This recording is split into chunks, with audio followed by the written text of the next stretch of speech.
I mean, just building again on the theme around the trade unions, I mean, is engagement an agenda for trade unions? Well, particularly in the National Health Service and in parts of local government, there is a strong tradition of partnership working with trade unions, which is part of the architecture for engaging the workforce. I mean, I'm certainly not saying that the relationship with the trade unions is the only form of engagement. Absolutely and obviously not. But I do think a positive partnership relationship with unions is a very important part of the architecture for making staff feel secure and having trust in the organisation. And I do think it underpins a good engagement strategy. As I said before, I think it is very, very difficult to have an engagement strategy that works without a sense of engagement of the collective voice. I think that, again, it does give staff confidence that the hygiene issues are being looked after, and I think that that is all part of the building trust. And actually, if you look at how partnership working and engagement have very, very similar behaviours and very similar expectations. And in fact, when David and I were going around the country in the public sector, a lot of HR professionals spoke about engagement and unions talked about partnership, but in a sense, it was very clear that there was a shared agenda there.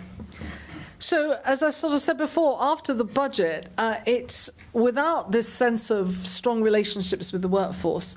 I mean, I think that life is obviously going to be extremely difficult. The good news, of course, is that with engagement, very difficult decisions can be made and can be followed through. So, where are we now? Well, we just did a survey on the IPA of managers in the public and the private sector. And the results in the public sector were, in fact, quite alarming in the sense that 70% of managers thought that their industrial relations would get more adversarial. And a similar number were, in a sense, were anticipating a strike action. So we are now potentially in a difficult place. So what's the good news? Well, the good news is that staff can be the agents of change. But to do that, they absolutely need to be fully engaged in understanding the need for change, designing and implementing new ways of doing things. Because staff do know where the waste is, they do know how to improve or redesign services, but they need to be enabled and empowered to do it.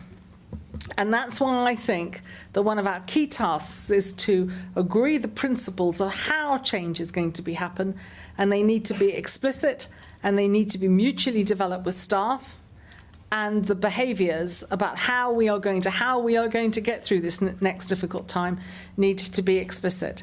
And that, as I said before, I think is absolutely interestingly the lesson that we can learn from the private sector over the past 18 months has been precisely how working together with staff, very, very difficult situations have been dealt with. The job losses that were being anticipated in the private sector did not materialise, partly because a very, very adult approach was adopted in firms with or without unions to try and manage the change so that the impact on the workforce was reduced, but at the same time the quality of output of customer service and so on increased. So, we are at a one of those moments in history where in a few years' time, when people are going to look back and are going to say, there was a chance here. There was a real chance in the public sector to do things differently. And actually, leaders, managers, all the different organisations really rose to that challenge, learnt from each other, and enabled the changes to happen. And actually, as an outcome, at the end of the day, we will all be able to hold our heads up and say public services, were sustained and improved.